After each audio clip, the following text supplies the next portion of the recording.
उत्तर प्रदेश को कोविड-19 प्रभावित राज्य घोषित कर दिया गया है। राज्यपाल ने घोषित किया है कोविड प्रभावित प्रदेश। 31 मार्च 2022 तक उत्तर प्रदेश को कोविड-19 प्रभावित प्रदेश घोषित कर दिया गया है। अपर मुख्य सचिव अमित मोहन प्रसाद ने इस बाबत उद्घोषणा भी जारी कर दी है। तो ये बड़ी जानकारी आपको दे रहे हैं। 31 मार्च 2022 तक घोषित किया गया और यूपी को कोविड-19 प्रभावित राज्य घोषित किया गया है। राज्यपाल ने घोषित किया कोविड प्रभावित प्रदेश और आपको बताएं कि 31 मार्च 2022 तक घोषित किया गया है। राज्यपाल की तरफ से यह घोषणा की गई है। यूपी को कोविड-19 प्रभावित राज्य घोषित किया गया है और राज्यपाल ने कोविड-19 प्रभावित प्रदेश घोषित किया। 31 मार्च 2022 तक इसे कोविड-19 प्रभावित प्रदेश घोषित किया गया।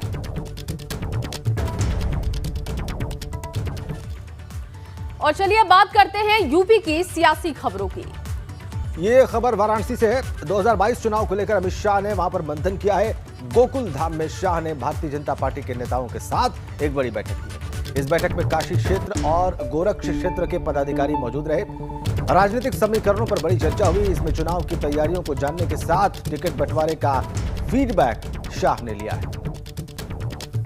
तो गोकुलधाम में शाह ने बड़ा मंथन किया भारतीय जनता पार्टी के नेताओं के साथ। काशी क्षेत्र और गोरक्ष क्षेत्र के पदाधिकारी इस बैठक में मौजूद रहे और राजनीतिक समीकरणों पर इस बैठक में बड़ी चर्चा हुई।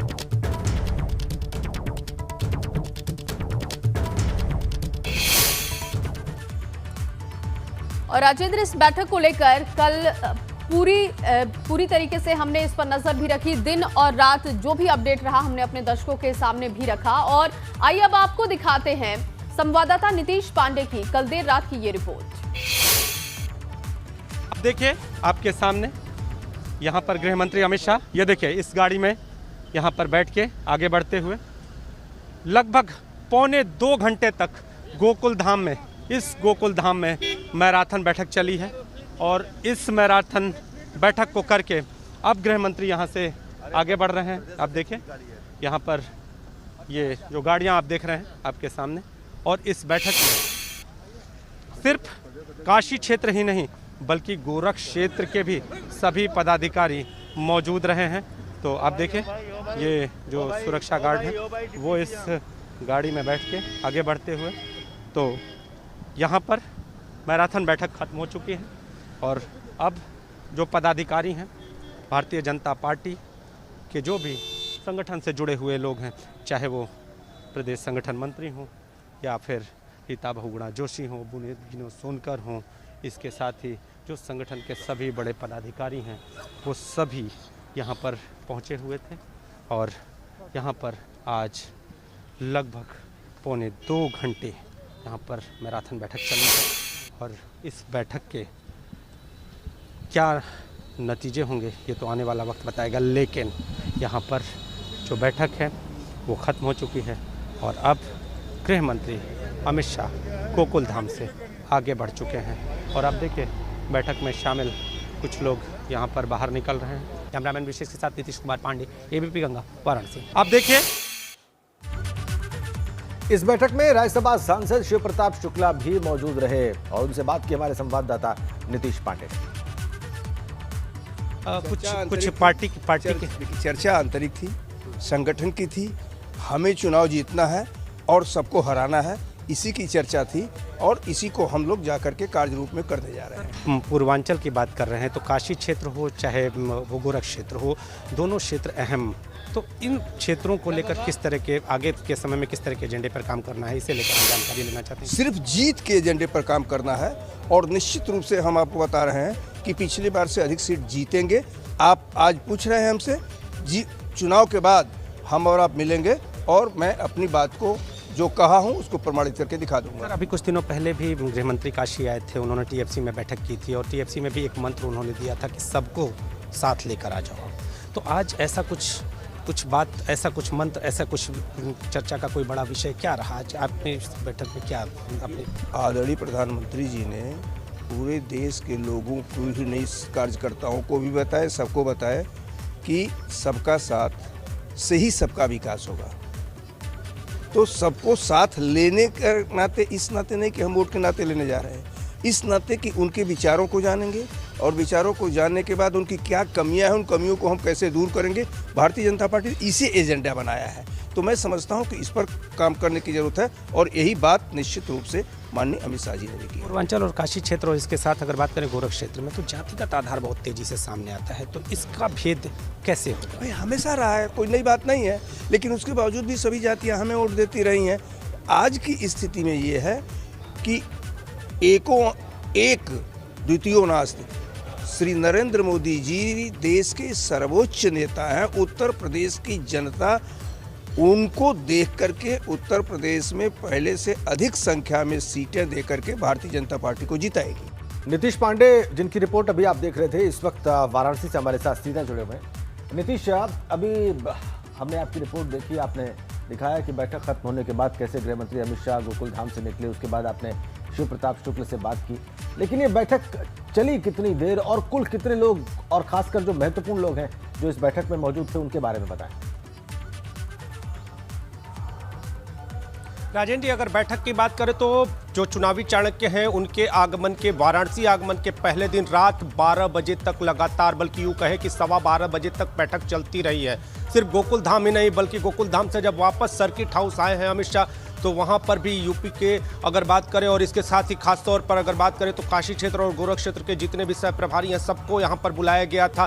बड़ा मंथन काशी में किया है चुनावी चाणक्य ने। आपको बता दें कि पौने 2 घंटे तक, लगभग पौने 2 घंटे तक गोकुल धाम में मंथन चलता रहा, और जो पौने 2 घंटा था उसमें उप मुख्यमंत्री केशव प्रसाद मौर्य, रीता बहुगुणा जोशी, स्वामी प्रसाद मौर्य सहित जो पार्टी के उच्च पदस्थ नेता हैं सभी मौजूद रहे, और इसके साथ ही संगठन से जुड़े लोग, सुनील बंसल भी मौजूद रहे, और जो यहाँ के क्षेत्रीय अध्यक्ष हैं वो भी मौजूद रहे। यानी जो काशी और गोरख क्षेत्र जो अहम क्षेत्र माने जा रहे हैं इस पूरे चुनाव की दृष्टि से, उनको किसी भी कीमत पर साधना है, किसी भी कीमत पर जीत को हासिल करना है, ये सारे मंत्र अमित शाह ने अपने संगठन के स्तर पर दिए हैं। इसके साथ ही आपको बता दें कि जब सर्किट हाउस पहुंचे हैं शाह, तो वहां पर भी अपना मंथन उन्होंने देर रात तक जारी रखा हुआ है।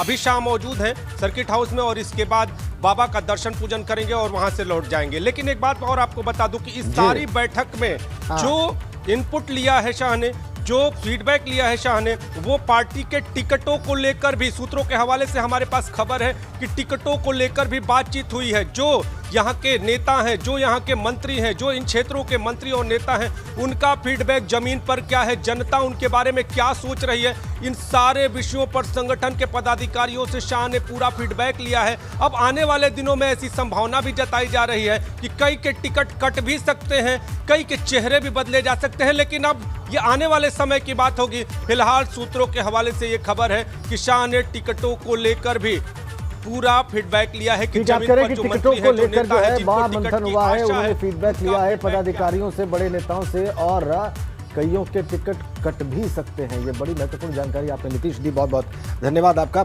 और चलिए अब आगे बढ़ते हैं। अगली खबर आपको बताएं मुख्यमंत्री योगी आदित्यनाथ के बारे में, वो भी आज फुल एक्शन में नजर आने वाले हैं। आज सीएम योगी 3 जिलों का दौरा करने वाले हैं, और इन तीनों जिलों को मुख्यमंत्री योगी कई सौगातें देंगे। इन तीनों जिलों में जनसभा को भी मुख्यमंत्री संबोधित करेंगे।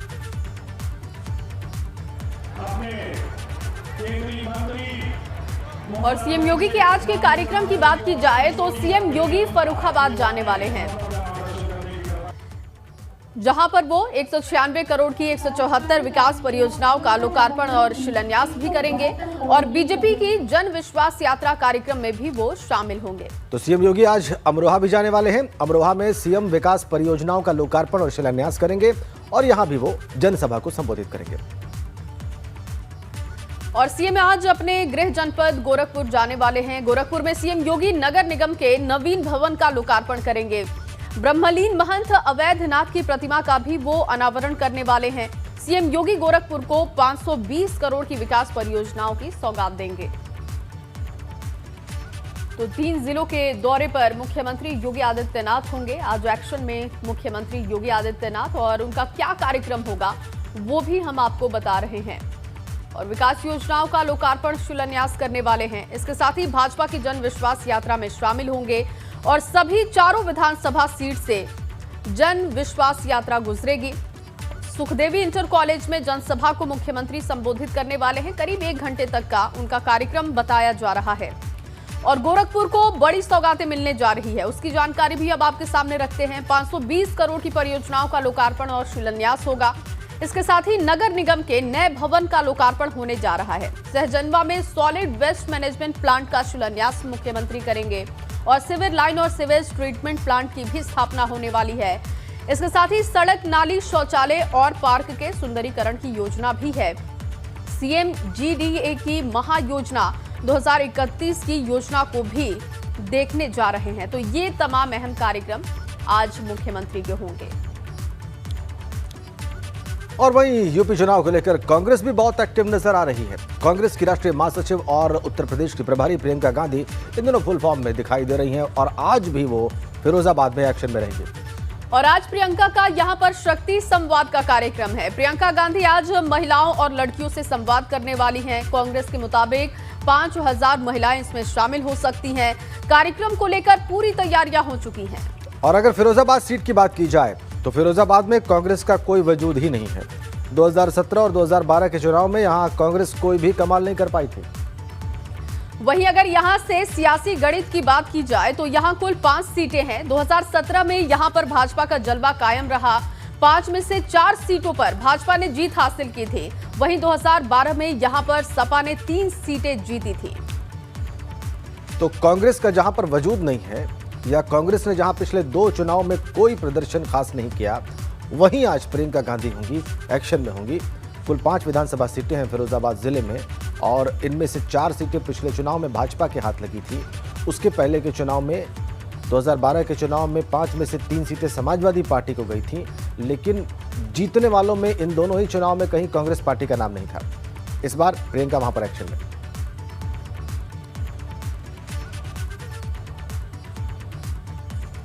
और अब चलिए देखते हैं धुआंधार 22।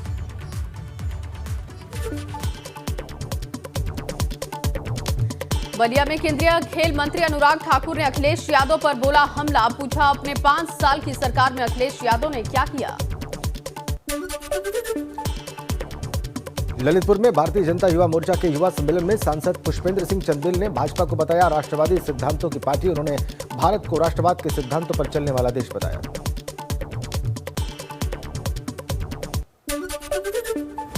पूर्व कैबिनेट मंत्री कमाल अख्तर ने अमरोहा के हसनपुर में किसानों की खेती बचाने के लिए पदयात्रा निकाली। कहा 2022 में सपा की सरकार आने पर कराया जाएगा सड़कों का निर्माण।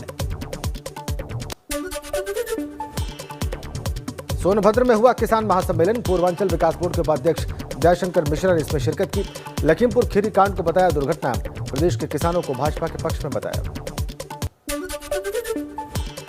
हरिद्वार और रायपुर में हुई धर्म संसद में दिए गए भड़काऊ बयानों पर कांग्रेस प्रवक्ता राशिद अल्वी ने साधा भाजपा पर निशाना। उन्होंने कहा देश को बर्बाद करने में लगी है बीजेपी।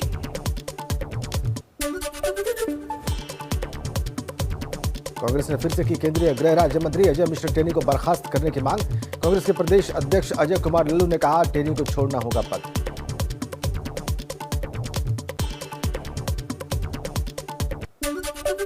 तो आपने देखी धुआंधार 22 खबरें। आइए आगे बढ़ते हैं। उत्तर प्रदेश में अगले साल होने वाले विधानसभा चुनाव से पहले चुनाव प्रक्रिया की तैयारियों का जायजा लेने के लिए भारत निर्वाचन आयोग की एक टीम लखनऊ में है और आज उनके लखनऊ दौरे का दूसरा दिन। और वहीं आज चुनाव आयोग 2 बैठकें करने जा रहा है। इसी ने प्रदेश के डीएम एसपी को बैठक में बुलाया है। आज सभी जिलों के अधिकारियों को भी लखनऊ बुलाया गया है। आज की बैठक में जिला निर्वाचन अधिकारियों के साथ चर्चा होगी। जी हां, सुबह 9:30 बजे निर्वाचन आयोग की पहली बैठक होगी और इस बैठक में जिला निर्वाचन अधिकारी शामिल होंगे। अन्य प्रशासनिक अधिकारी भी इसमें शामिल होंगे और ये बैठक दोपहर 1:30 बजे तक चलेगी। और उसके बाद दोपहर 3 बजे निर्वाचन आयोग की दूसरी बैठक शुरू होगी। ये बैठक दोपहर 3 बजे से लेकर रात 9 बजे तक चलेगी। इसमें भी जिला निर्वाचन अधिकारी ही शामिल होंगे और आज की बैठक काफी अहम मानी जा रही है। तो भारत निर्वाचन आयोग की टीम लखनऊ दौरे पर है। 3 दिन का दौरा है, आज दूसरा दिन। कल उन्होंने राजनीतिक दलों के साथ बैठक की, आज प्रशासनिक अधिकारियों के साथ, डीएम और एसपी के साथ उनकी बैठक होने जा रही है और मंथन होगा कि चुनाव की स्थितियां क्या हैं प्रदेश में। पहली बैठक जो पहले राउंड की बैठक है वो दोपहर 1:30 बजे तक और फिर दूसरी राउंड की बैठक दोपहर 3 से रात के 9 बजे तक। चलिए आपको सीधा लखनऊ ही लिए चलते हैं। शैलेश अरोड़ा हमारे सहयोगी इस वक्त वहां से हमारे साथ सीधा कनेक्ट है। शैलेश, कल जो बैठक की चुनाव आयोग ने उसके बारे में भी बताया और आज जो बैठकें होनी है उसके बारे में भी विस्तार से जानकारी दें। राजन, देखिए, अगर हम बात करते हैं पहले दिन की बैठकों की, तो उसमें जो विभिन्न राजनीतिक दल हैं, चाहे वो प्रादेशिक स्तर के हों या राष्ट्रीय स्तर के, उन सभी के प्रतिनिधियों के साथ में जो चुनाव आयोग है, चीफ इलेक्टोरल कमिश्नर है, उन्होंने बैठक की और इसके अलावा बाकी सदस्य भी मौजूद रहे आयोग के। इन बैठकों में मुख्य रूप से उनके जो सुझाव है वो भी लिए गए और तैयारी जो है पूरी, क्योंकि देखिए कोविड की भी अगर बात की जाए तो वो भी फैल रहा है, तो हर चीज़ पर चर्चा की गई। अलग अलग जो दल आए थे, चाहे सपा हो, चाहे कांग्रेस हो, बसपा हो, भाजपा हो, सभी ने अपने अपने सुझाव दिए कि किन चीज़ों को अमल में लाया जाना चाहिए। जैसे अगर हम बात करते हैं समाजवादी पार्टी की या कांग्रेस की, कांग्रेस ने ऐसे साफ तौर पर एक बात ये कही कि यहाँ पर निष्पक्ष चुनाव के लिए अपर मुख्य सचिव जो है उनको हटाने के लिए कह दिया। समाजवादी पार्टी की अगर बात करते हैं तो उन्होंने सुझाव दिया कि जो यहाँ पर पुलिस तंत्र है वो चुनाव में हावी हो जाता है और एक तरह से उनका कहना था कि पुलिस और प्रशासनिक अधिकारी चुनाव कराते हैं, ऐसे में इन चीज़ों पर नियंत्रण जरूरी है। अगर बात करें तो भाजपा की, तो उसने एक ये सुझाव दिया, भाजपा की तरफ से सुझाव दिया गया कि इस बार क्योंकि देखिए कोरोना का खतरा है, ऐसे में जो बूथ है, पोलिंग बूथ की संख्या अगर बढ़ानी पड़ती है तो उसको बढ़ाया जाना चाहिए। और दूसरी जो अहम चीज़ कही वो ये कि हर पोलिंग बूथ पर कम से कम एक महिला स्टाफ ज़रूर होना चाहिए, जो वहाँ पर अगर मान लिया कोई पर्दानशी आती हैं या कुछ और महिलाएं हैं, उनकी आइडेंटिटी अगर चेक करनी पड़ती है ऐसे में तो वो चेक कर सके। तो ये कुछ इस तरह के सुझाव थे। बसपा ने अपने सुझाव दिए, राष्ट्रीय लोकदल ने अपने सुझाव दिए, सबने अपने सुझाव दिए और चुनाव आयोग की जो टीम थी उन्होंने खुद इस पूरे सभी सुझाव को सुना चुनाव आयोग ने। आज की अगर बात करते हैं तो देखिए आज की बैठक अहम इसलिए क्योंकि आज बात होगी तैयारियों की, कितना तैयार है उत्तर प्रदेश, चाहे वो प्रशासनिक स्तर पर बात हो, चाहे वो बात हो पुलिस के स्तर पर। तो इसी वजह से आज की जो बैठक होगी, देखिए जो हमने अभी बात की इससे पहले राष्ट्रीय दलों बिल्कुल शैलेश, और उत्तर प्रदेश की तैयारी चुनावों को लेकर क्या है यही जानने की कोशिश होगी आज की बैठक में। बहुत शुक्रिया आपका तमाम जानकारी के लिए। और चलिए राजेंद्र, अब मैं ग्राफिक्स के जरिए अपने दर्शकों को बताऊंगी कि आज बड़ी खबरें क्या रहने वाली हैं, तो इंतजार कीजिए। बिल्कुल, तो जया, चुनावी खबरों के बीच हमारी नजर उन तमाम बड़ी खबरों पर भी लगातार बनी रहती है जो आप तक पहुंचाना बहुत जरूरी होता है और इसीलिए हम चुनावी शोर के बीच भी उन बड़ी खबरों पर, अहम खबरों पर लगातार नजर बनाए रखते हैं ताकि कोई भी महत्वपूर्ण खबर हमारे दर्शकों से छूटने ना पाए। अब जया बताने जा रही है वही बड़ी खबरें। Over to you Jaya. बिल्कुल राजवेंद्र, क्योंकि चुनावी शोर के बीच कोई बड़ी खबर छूटे ना, ये हमारी बड़ी जिम्मेदारी है। और आज की जो बड़ी खबर है वो ओमिक्रॉन को लेकर है, क्योंकि ओमिक्रॉन का खतरा लगातार बढ़ते जा रहा है। दिल्ली में येलो अलर्ट के बीच यूपी में भी अलर्ट हो गया है, उत्तराखंड में भी ओमिक्रॉन को लेकर अलर्ट है और आज दिल्ली डिजास्टर मैनेजमेंट अथॉरिटी यानी कि DDMA की अहम बैठक होने जा रही है और बैठक में दिल्ली एम्स के निदेशक को भी बुलाया गया है स्थितियों को समझने के लिए। वहीं जो दूसरी बड़ी खबर है वो मौसम को लेकर है। आज यूपी में बारिश के आसार दिखाई दे रहे हैं, उत्तराखंड में भी बारिश हो सकती है, मौसम विभाग ने इसका अनुमान जाहिर किया है। लखनऊ में आज तेज बारिश की संभावना है, नोएडा, गाजियाबाद में भी बारिश के आसार है, मौसम विभाग का ऐसा अनुमान है। इसके अलावा जो बड़ी खबर है वो मेट्रो को लेकर है। आज से आम लोग मेट्रो में सफर कर सकेंगे।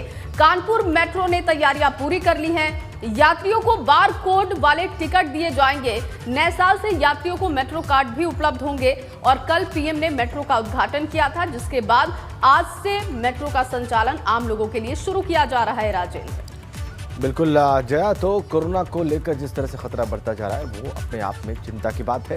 साथ ही साथ मौसम भी बदल रहा है।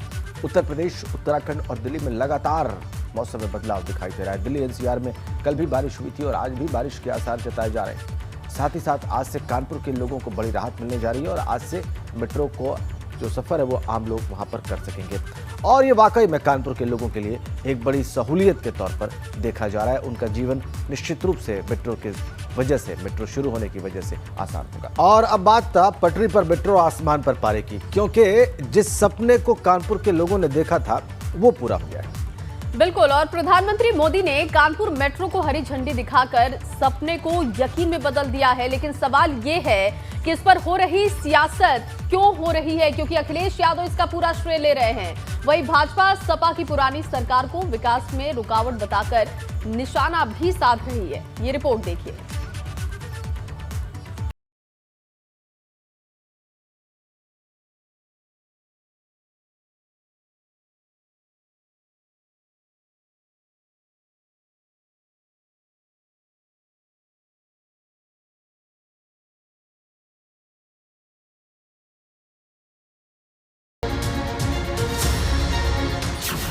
9 स्टेशन 10 सीट 22 में किसको मिलेगी लीड? चुनावी मुहाने पर खड़े उत्तर प्रदेश को प्रधानमंत्री मोदी ने छप्पर फाड़ सौगात दे दी है। इस बार ये खुशी कानपुर वालों के हिस्से में आई, क्योंकि जिस मेट्रो का सपना कानपुर के लोग लंबे समय से देख रहे थे, उसे केंद्र की मोदी सरकार और सूबे की योगी सरकार ने साकार कर दिया है। और अब कानपुर वाले भी शान से दिल्ली लखनऊ वालों की तरह मेट्रो की सवारी कर पाएंगे।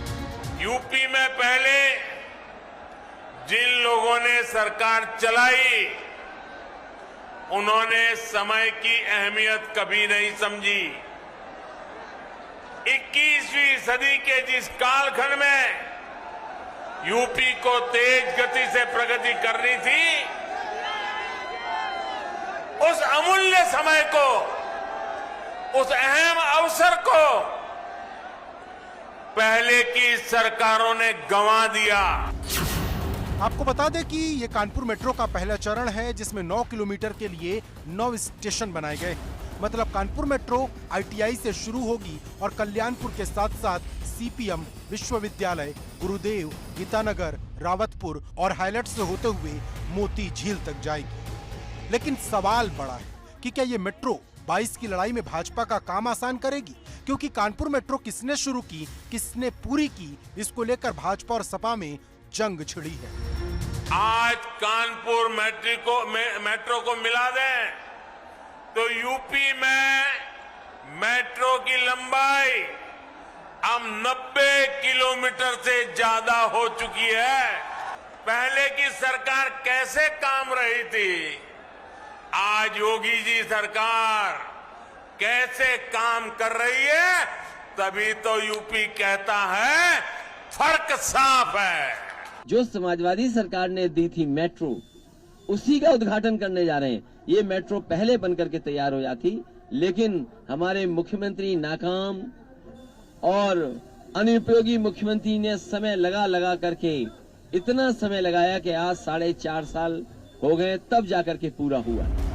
कानपुर की झोली भरने के बाद पीएम मोदी ने अपने विरोधियों पर भी हमला बोला और खास तौर पर अखिलेश यादव पर निशाना साधा, जो महज 30 किलोमीटर दूर उन्नाव में विजय यात्रा निकाल रहे थे।